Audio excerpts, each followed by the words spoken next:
the push for war on Iran, which is completely heated up again. And now Obama is doing probably, I think, good for the most part in trying to get this tentative 6-month agreement, which is going to start in 4 days. It's going into effect on January 20th. They kind of rushed the implementation of this because Congress in the House is pushing back big time. And they have 59 senators co-sponsoring the bill for more sanctions, which absolutely ends. And even Obama has called this a march to war, and he's tried to call out Schumer. And 16 of the signers of the 59 are Democrats, going against their own party head, their own commander-in-chief, because they're taking orders from the American-Israeli Public Affairs Committee and Israel and Netanyahu. And so that he's called them out by saying, you know, this will start war on Iran. Is that what you want? This is Obama, not Coleen Rowley saying that. That's pretty telling. And, you know, it's considered by all analytic sources a starting of war with Iran to be completely disastrous. Some say as bad as Afghanistan, Iraq, and Libya, worse than all three put together if they are to do this. And so it's real bad. That's a real dangerous, precarious situation right now. There may be others besides the 59 that have secretly, they don't want to go public by being a co-sponsor. In fact, there are Twitters that probably AIPAC is putting out, whether it's true or not, so no one knows for sure. But they say there's 77 who have at least secretly pledged that if the vote comes to the floor in the Senate, they will then vote for this sanctions and war on Iran. The way the war on Iran works almost directly is that if Israel starts the war, this law would mandate that the United States come in and finish, that they immediately side and start, join the war on Iran.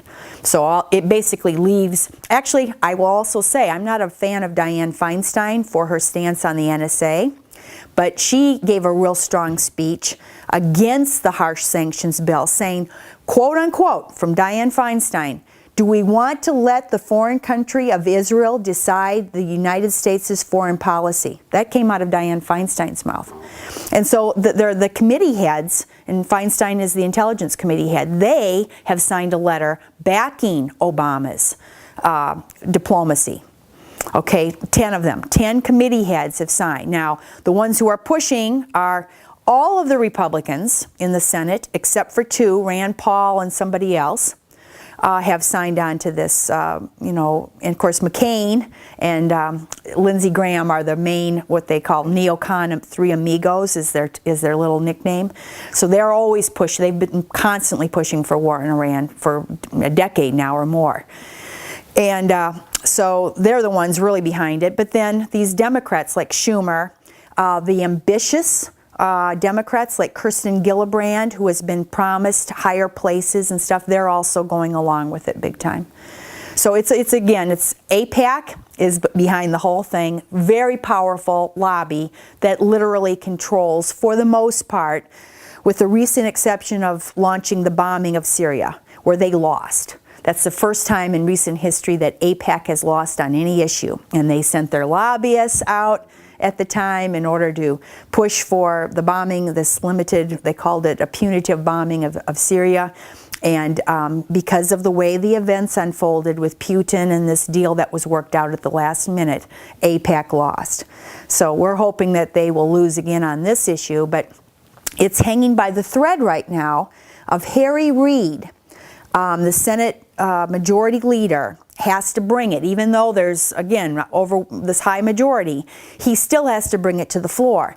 And the last word is that he's going to be able to hold out for at least a couple more weeks. Now, he may not be able to hold out forever, but he's attempting to hold out for a little bit of time to quote unquote give this diplomatic agreement that goes into effect in 4 days time to produce results.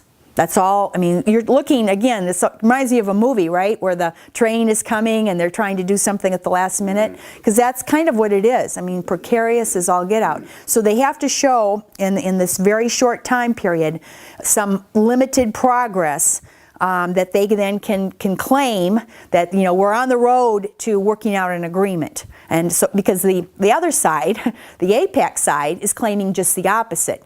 That if you do not keep the pressure on, there is no way, that Iran is not telling the truth and this is all nefarious on their part, and that's why we have to pile on more sanctions right now. That's the opposite argument. And it's sad because the American people, of course, as usual, are in the dark about it. I mean, time is of the essence. And exactly. What can people do? Well, the first thing they can do is, there are I've signed at least a half a dozen petitions. And some of them have tens of thousands of signatures pretty quickly. Still, in a country of 300 million, okay, so even if I think a couple of the petitions have well over 100,000 signatures. And they got those signatures very quickly. In Minnesota, this already went back to December when this was shaping up. We delivered 2,300 signatures to Al Franken. Because our two Minnesota senators are the ones that are on the fence. They have not signed as co-sponsors publicly, but they could be in the secret people who agree. We don't know. But they've kept completely quiet about it. So we delivered, and those 2,000 plus signatures were also gained very quickly. So one thing I would suggest to people is get signatures, get petitions, even if you do it on your own. There are at least a half a dozen big national ones, because most of the peace groups in DC right now are tearing their hair out, putting out petition after petition, running in to try to constantly counter just a little bit the AIPAC pressure. But there are small numbers of the peace lobbyists in D.C. You know, the Friends Committee has a couple. You know, maybe they have 4 or 5 lobbyists. But there aren't very many people who lobby for peace, because you know what? The money's not there. So the war profiteers and the AIPACs of the world have enormous lobbying pressure. Now, what we can do without that kind of big money resources is you can call. You can get all your friends and neighbors. People, even many people in peace groups are hesitant to, you know, talk with their neighbors and friends because they're afraid, what are you going to think of me? Everybody else is for war on Iran. That's actually not true anymore. If you are worried about how your family and friends perceive you when you are lobbying for peace and ending this terrible post 9/11 thing, you're now in the majority.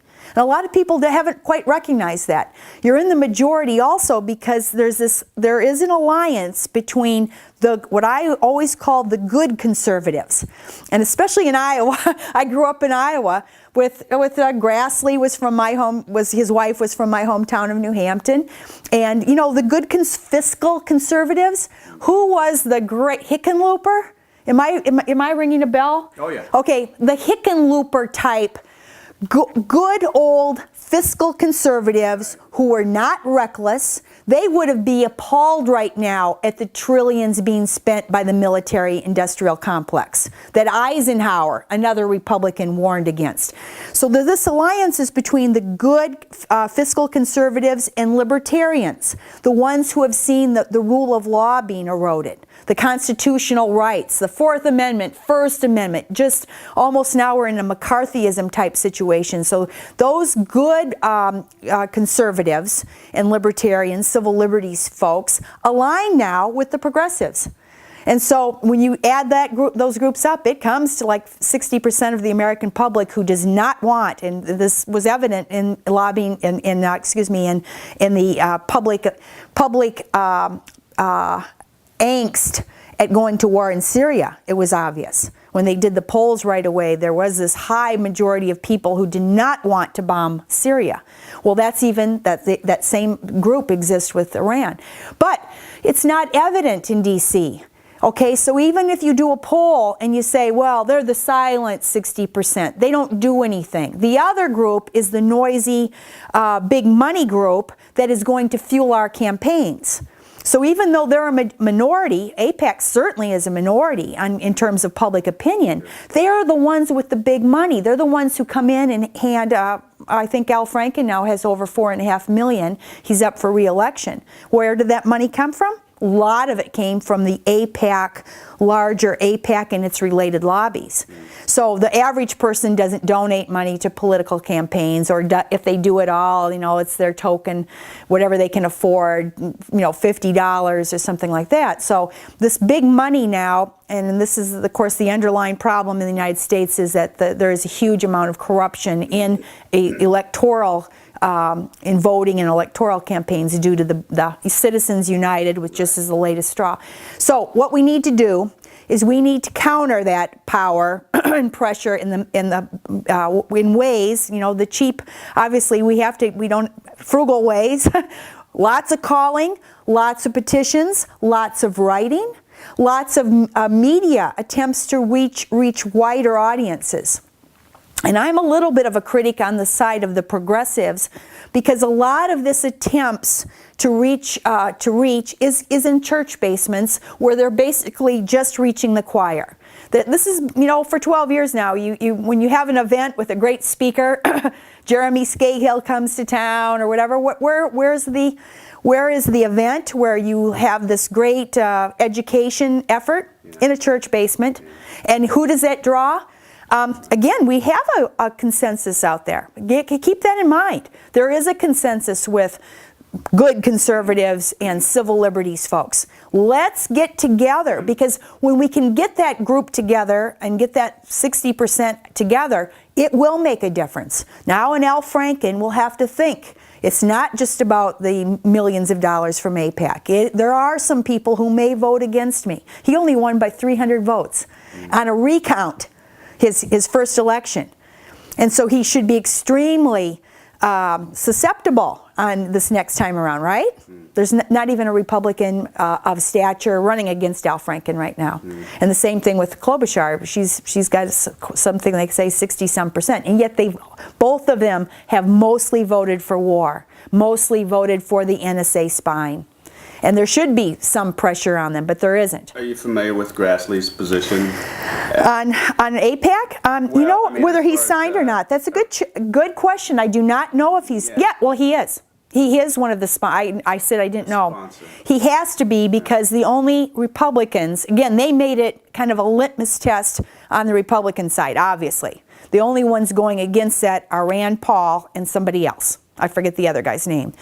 So yes, unfortunately, GRASSLEY has signed. And unfortunately, GRASSLEY right now is also I've watched him in 2 Senate hearings on the Senate Judiciary. He and GRASSLEY, of course, are the icon leaders of the Senate Judiciary. And back right after 9/11, when the cover-up was going on, GRASSLEY was the one who actually allowed me to testify to the Senate Judiciary, along with Leahy, the two of them together.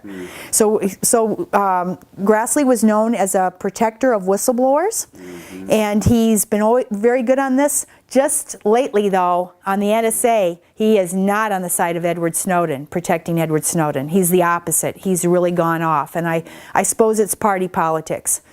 Yeah, GRASSLEY's not doing well at all. The only ones, there are 2 figures in D.C. that are worth calling right now. One is Harry Reid, saying, I know you're getting a lot of pressure, appreciate your... they call him Tough Harry or something like that. And they always had a nickname for Harry Reid, whether it was true or not. But there is one. And so he should be thanked for standing up to this pressure right now for as long as he can. And the other one that is important to call is Steny Hoyer. Steny Hoyer in the House is I think also the minority leader. He's completely, unfortunately, AIPAC bought and sold. All of his, large amount of his money comes. He's always been in their camp.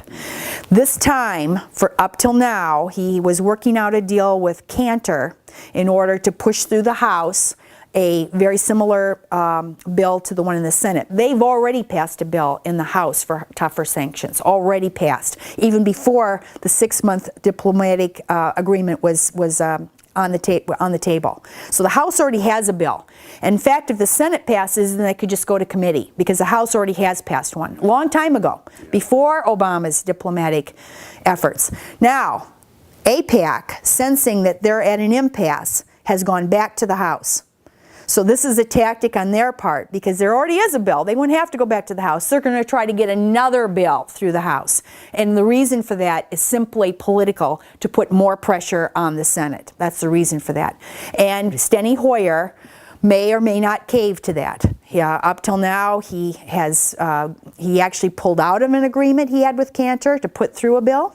He pulled out of it for a while, but now the latest news is that he's meeting again with Cantor to come up with a bill for essentially war on Iran.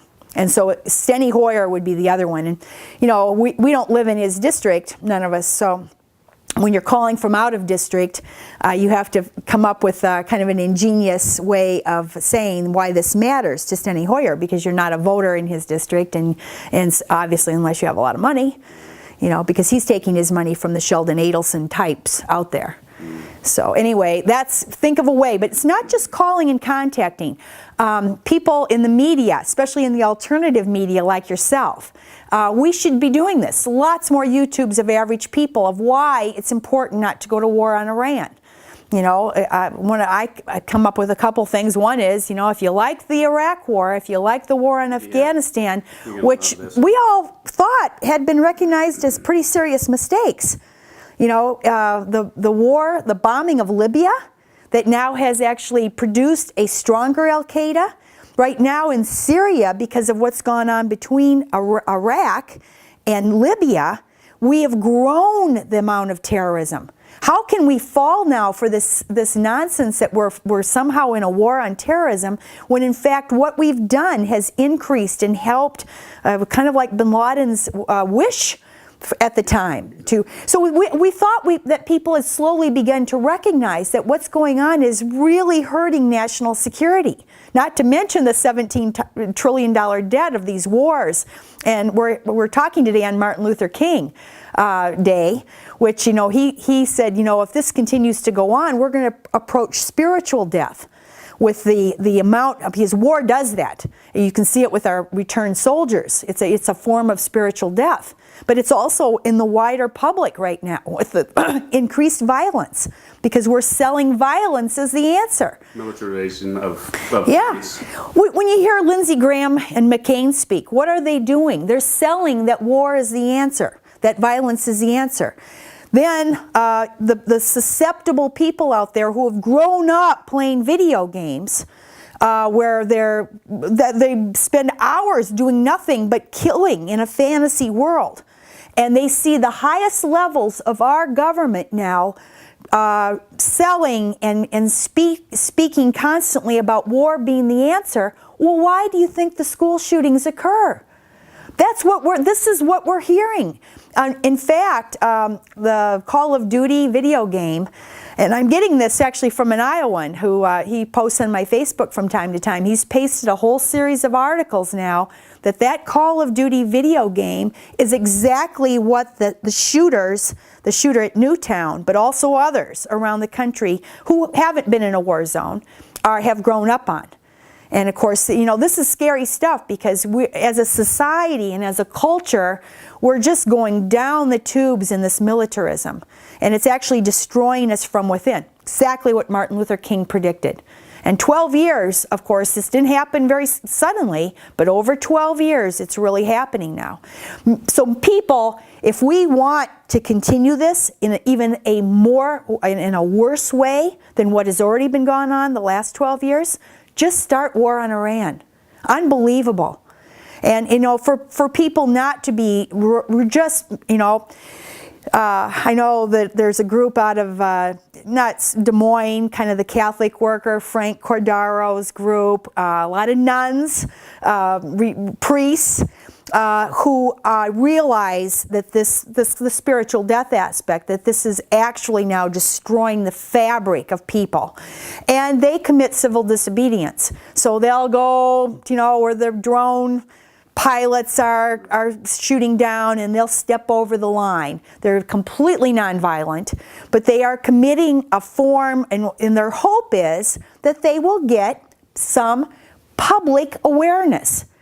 Just as, you know, during Vietnam, especially in the last couple of years of Vietnam, there were students that tried to sit in in their classrooms. And what else? Oh, in Minnesota we had, it was nonviolent, but they did commit a crime by raiding draft offices. Recently we just heard the story of the couple in Pennsylvania who, along with a physics professor, I mean, these were very stalwart citizens. The physics professor is actually the one who had the idea of raiding an FBI office and finding out that they were spying on anti-war activists. And this just came out a week or two ago.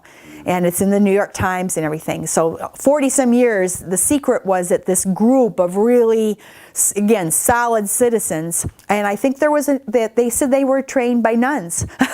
So it's very similar to like this kind of theory that people who are like Martin Luther King, very motivated, are kind of the leaders that can explain why this matters. Because the average person right now watches their Super Bowl coming up here, the Super Bowl football games, goes to their job, worries about their kids in school, goes to the soccer games, watches American Idol, is entertained, and doesn't want to know how bad the situation is.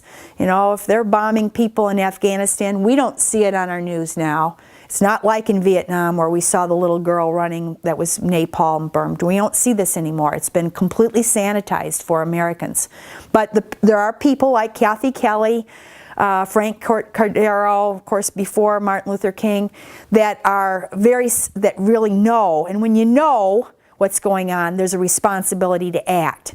That's another reason people don't want to know, because if they knew what was going on, then they would be kind of forced to do something about it. So I think that's the task right now. Please tell everyone you know, no war on Iran.